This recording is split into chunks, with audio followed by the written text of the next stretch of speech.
Speaker. With permission, Mr. Speaker, I will answer questions 1, 14, 21, 23 and 24 together. We are calling for an immediate humanitarian pause to get aid in and hostages out as a vital step towards a sustainable, permanent ceasefire. Well, that's all very well, Minister. The problem is that for all the pleas for restraint, Netanyahu and the Israeli government simply ignore them. These pleas have become empty words. So what is the government actually going to do to put real pressure on the Israelis to stop the unacceptable killings, to enter into negotiations for a permanent ceasefire, and to stop the threats to permanently annex Gaza and occupy it? Has the time come, Minister, to stop selling arms to Israel, which are being used to raise Gaza to the ground? Well, as I told the House yesterday, the Foreign Secretary is today in the region, and he will be pursuing the vital policies which the honourable gentleman has set out. He will also know that it is an absolute priority for Britain to ensure that more aid gets in, but the Israeli government has the right of self-defence, and as the government here makes clear continuously, they must exercise that right within international humanitarian law. Jamie Stone. Mr. Speaker, I'm sure, like many others, I've had an extraordinary number of emails from constituents who are deeply concerned about what's going on. And these are people who never normally get in touch with their MP.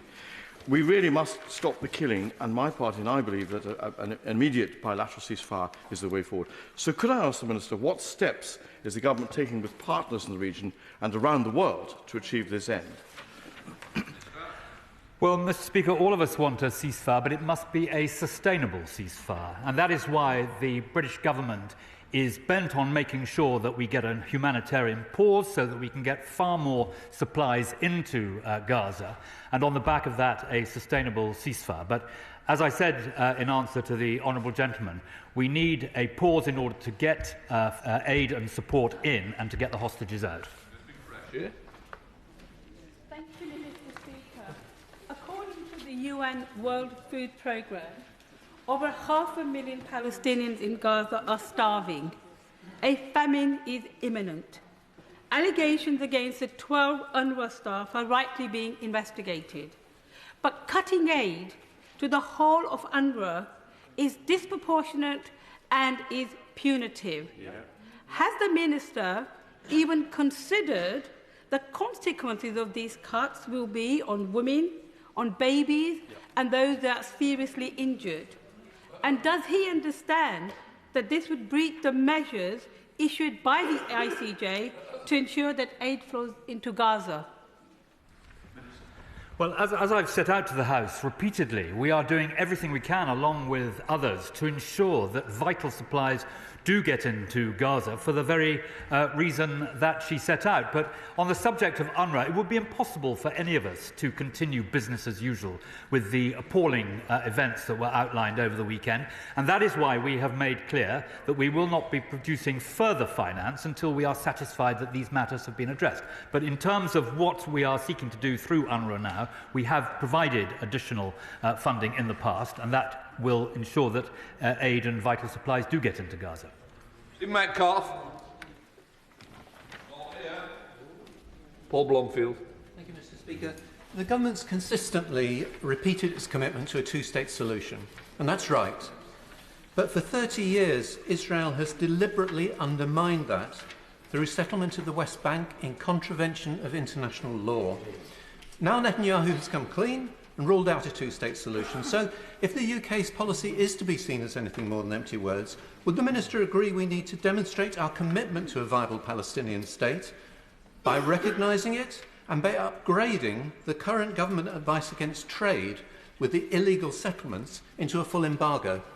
Well, the government's position is absolutely clear on the issue of illegal settlements. In respect of the two-state solution, I would point out to the honourable gentleman that progress was made earlier, in particular after grievous acts of terrible conflict and terrorism. That has been when the big leaps forward have been made towards a resolution of this desperate problem, and we hope that on the back of the horrendous events that have taken place on October the 7th and since, additional progress can be made as soon as the political track can be restarted. The Palestinian Authority's grip on security control across the West Bank has been pushed out by the malevolent forces of Hamas and Palestinian Islamic Jihad and local terror groups funded by Iran. Wouldn't unilateral recognition of a Palestinian state now risk equipping those dangerous actors I just mentioned with the trimmings and capabilities of a state? Minister. Well, Mr. Speaker, the British government has always made it clear that we intend to recognise a Palestinian state when the timing is right. He will have seen the comments of the Foreign Secretary last night, which in no way deviate from that policy. But the Foreign Secretary is pointing out how important it is to ensure that people can see that when a political track gets going, real progress can be made. Altos. Mr. Speaker, if we can't have a ceasefire, then a humanitarian pause would, of course, be very welcome, but it will only be any use if we can get the aid that is so urgently required into Gaza. So what is the government doing to overcome what has been described by the Foreign Secretary, ludicrous checking regime put in place by the Israelis? And secondly, what more can we do to stop or avoid the crowds of Israelis who are gathering at crossings into Gaza, aiming to prevent aid entering and obviate a famine? Well, on his second point, let me assure him that we are in regular touch with all the relevant authorities to try and ensure that that does not hinder the entry of aid. But on his first point, we should all be aware that the issue is not that there isn't enough aid in the region. It is that it's not getting in, and that is why the government, under the Prime Minister's specific instruction, has been investigating how to get aid in through all means, including from the sea and from a naval corridor. Teresa Villiers. It's really disturbing that BBC Online is reporting that the Foreign Secretary has changed the UK government's approach on recognition of a Palestinian state. Will the Minister agree with me that bringing forward and accelerating unilateral recognition of a Palestinian state would be to reward Hamas's atrocity? Well, my right honourable friend will be aware that there is no question of rewarding Hamas for the appalling acts they perpetrated in a pogrom on October the 7th. But the point the Foreign Secretary has been making is that we must give the people of the West Bank and Gaza a credible route to a Palestine state and a new future, but we must do so when the time is right.